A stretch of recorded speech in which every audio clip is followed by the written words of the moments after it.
Welcome back नाज़रीन। आपने सुना, हम एशिया की जिस मार्केट में बैठे हैं यहाँ पे कहा जा रहा है कि किसी दुकान पर सुबह से लेकर अब तक ग्राहक कोई नहीं आया। अब ताजर बेरोज़गार हो गए हैं। पाकिस्तान के अंदर रोज़गार मुहैया करने की ज़िम्मेदारी हुकूमत से ज़्यादा ताजरों की होती थी, और ये वाहद मुल्क था जिसमें कहा जाता था कि सियासतदान अगराएगा तो ताजरों की मशावरत से, इस मुल्क के अंदर अगर तब्दीली होगी तो ताजरों की मशावरत से। मगर आज ताजर अपने रिज़्क के लिए खुद सरापे एहतजाज बने हुए हैं। हुक्मरान होश के नाखुन नहीं ले रहे। इस हवाले से मज़ीद जानेंगे, बात करेंगे। जी मलिक साहब, आप कुछ कह रहे थे। हमारी आज़म मार्केट में एक बहुत अच्छा फैसला है हमारा कि हम कोई भी किसी पार्टी के साथ वाबस्ता हो, लेकिन उसका मुफाद जो है ना आज़म मार्केट होगा।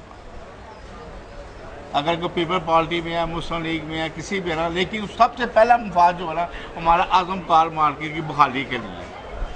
पाकिस्तान मार्केट की जगह है जहाँ कार पार्किंग की जगह उधर मार्केट बनने लगी। हम लोगों ने आज़म मार्केट वाले ने काफ़ी मेहनत की, वो नक्शा कैंसिल करवाया, लेकिन फिर भी सुनाई होती है जी उधर मार्केट बननी है, जी मार्केट बननी है, जी दुकानें बननी है। सांस भी रोकना मुश्किल हो जाना इन लोगों ने हमारा।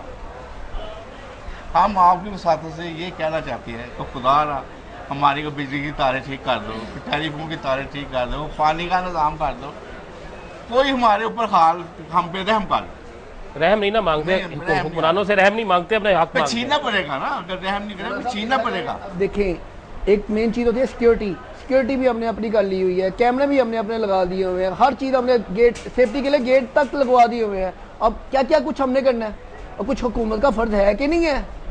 ये सारे फर्ज हुकूमत के थे जो आपने किए हैं सर। फिर अब क्या करें, अपनी सेफ्टी ना करें हम? अपनी मार्केट की चोरी डकैतियां होती जाती हैं, हर चीज़ हो रही है, तो ये तो इसका तो कोई हिसाब नहीं आ रहा। ट्यूबवेल हमारा अपना, पानी हम अपना पीते हैं, गवर्नमेंट ने हमें पानी नहीं दिया होगा।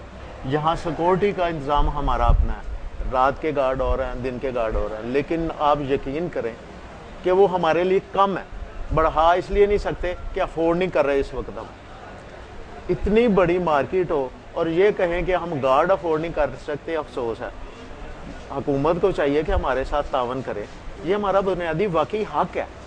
ये हमें ये अल्लाह के नाम पे नहीं देंगे, ये हमारा हक है, हम इनको देते हैं कुछ।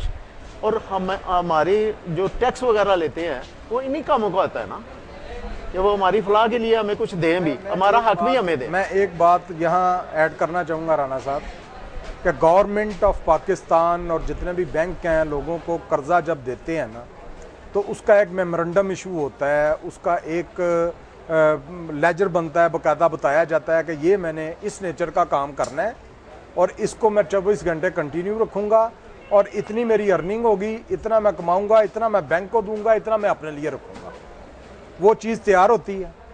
आज मुझे ये बताएं कि जो लोग जिन्होंने बैंकों से लोन लिए हुए हैं, अपनी इंडस्ट्री को नहीं चला रहे, हफ्ते में 3 दिन के लिए गैस दी जा रही है, एक 24 घंटों में 12 घंटे बिजली दी जा रही है, आया वो अपने जो बैंक के लोन्स हैं वो दे सकेंगे? ये गवर्नमेंट को इन चीज़ों का समझ नहीं आती, ख्याल नहीं आता। जो हमारी एक्सपोर्ट थोड़ी सी रह गई है, वो भी ख़त्म होने पे है। जो हमारे एक्सपोर्ट्स के आर्डर हैं वो हम बर वक्त नहीं अगर डिलीवर करेंगे तो क्या आइंदा कोई हमारी तरफ आएगा, हमसे कपड़ा ख़रीदेगा? मैं आपको पिछले साल की निस्बत इस साल कपड़े के रेट बताता हूँ। पिछले साल जो सूट 400 रुपये में हम सेल करते थे ना, आज उसकी कीमत 750 रुपये है। उसकी क्या वजह है? उसकी वजूहात ये हैं कि जनाब टैक्सेस, बिजली का ना आना, जो आदमी 12 घंटे अपनी लेबर चलाएगा और बिजली का बिल भी देगा, अपने मास्टरों को पे भी करेगा, जो उसके परफेक्ट जो जितने मुलाजमीन उसने तनख्वाह पे रखे हुए हैं उनकी तनख्वाह नहीं काटी जा सकती। वो क्या करते हैं, वो 12 घंटे का जितनी प्रोडक्शन निकलती है वो 24 घंटे वाली प्रोडक्शन पे उसका रेट डाल देते हैं। धागे के रेट भी इसी तरह बढ़ रहे हैं, गैस नहीं मिल रही, बिजली नहीं मिल रही, गैस नहीं मिल रही, बिजली नहीं मिल रही, हर चीज़। मैं यकीन से कहता हूँ आपको, आप किसी दुकानदार से भी पूछ लें कि जो रेट पिछले साल 400 था, इस बार उसका रेट 750 है। और उसी वजह से परचेजिंग पावर ना होने की वजह से हम इस वक्त बिल्कुल बेयारो मददगार बैठे हैं। हमारे स्टॉक अंदर रुक गए हैं, जो माल हमने इस लिहाज से बनाए थे कि गर्मियों का सीज़न आएगा, लॉन बिकेगी, फलां होगा, बिल्कुल स्टॉक हो गए हैं और पड़े हुए हैं उसी तरह। ये भाई साहब आपकी बात करना चाहें? राणा साहब, ये जैसे मेरे दोस्त अजी लियाकत सेठी साहब ने बताया, ये एशिया की सबसे बड़ी मार्केट है और यहाँ पर तकरीबन 95% दुकानदार जो हैं वो इनकम टैक्स पेड है।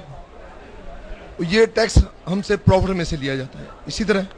लेकिन आज जो लॉस हो रहा है दुकानदारों को, वो भी मेरा ख्याल है कि 80% के करीब करीब लॉस में है दुकानदार। क्या उनको गवर्नमेंट रिटर्न करेगी? ये किसी को नहीं करेगी जी। जो हालात हैं, जो हमारे हालात हैं इस वक्त कि रोटी से आजिज हो चुके हैं दुकानदार। एक घर का किचन चलाने के लिए भी जो है ना वो बहुत मुश्किल मामला बन चुका है। खुदारा हमारी अपील है कि इस मुल्क को, इस अवाम को खुदारा बचाया जाए और इसके लिए बेहतर कोई पॉलिसियां बनाई जाए। कि आया ये एहतजाज करते हैं बिजली और गैस की लोड शेडिंग पे या नहीं करते? जी बताइए जी, आप करेंगे एहतजाज? जोर से जरा सारे मतलब। क्या आपने, अगर ये आपको बुनियादी सहूलियात ना मिली तो क्या आप बाहर निकल के वो एहतजाज करेंगे जिसे ये कह रहे हैं मिस्र या लबनान? एहतजाज होंगे इंशाल्लाह। चले जी ने भी माइक दे, इनसे बात है, माइक दे जी ने भी। भुट्टो ने एक नारा लगाया था, रोटी कपड़ा और मकान। आपको अंदाजा नहीं वो किस चीज़ का नारा लगाया था? ज़िम्मेदारी को पूरा कर। रोटी वो है जो इंसान मर जाता है और बाद में खाई जाती है, कपड़ा वो जो कफन बुलाया जाता है, और मकान वो है जो खबर है। इस चीज़ को तो वो पूरी कर रहा है। आप किस चीज़ का इंतजार कर रहे हो? हमारे बड़े होकर आप हमारे सिर पे हाथ नहीं रखोगे तो यार हमें मार दो, खुदा की कसम, ये जलालत से वो मौत अच्छी है। चले, बड़ी मेहरबानी। ये कोई और बात करना चाहे? जी सेठी साहब, आप सुन रहे हैं, लोग तैयार बैठे हैं। ये आपकी मार्केट में नहीं, हम लाहौर में जहाँ भी प्रोग्राम करते हैं यही वहाँ पे पोजीशन है। तो वाकई बात दुरुस्त है कि रोज़ रोज़ मरने से बेहतर है कि एक दफ़ा अपना हक ले तो लें। राना साहब, बात ये है कि आगे कोई चीज़ बड़ी हो ना तो उसको उठा के खाया जा सकता है। एहतजाज करके भी, सड़कों पे जाके अपनी इमारत को जला के हमें कुछ हासिल नहीं होना। हकीकत अगर देखें तो जितने भी लोगों को लेके जाएंगे, कोई 2-4 मर जाएंगे, कोई कुछ वापस आ जाएंगे, कुछ के सर फट जाएंगे, कोई अपनी रोजी रोटी से जाएंगे। अगर ये लोग यही चाहते हैं तो ये भी होने वाला है, होके रहेगा। अगर यही चाहते हैं तो हम इनको ये इंतबाह कर रहे हैं और ये लोगों के जज्बात देख रहे हैं आप लोग रुके से रुकेंगे कि जो पोजीशन बन रही है साउथ अफ्रीका में। क्या है, एक तरफ एलीट क्लास है और एक तरफ गुर्बत की लकीर खींची हुई है। वो लोग रात को निकलते हैं, जिसकी गाड़ी नजर आती है उसको लूट लेते हैं, जिसके हाथ में पैसे होते हैं उससे छीन लेते हैं, जिस घर में घुस जाते हैं उसको मार के जो खाने को मिलता है वो ले आते हैं। यहाँ नौबत ये आ जानी है।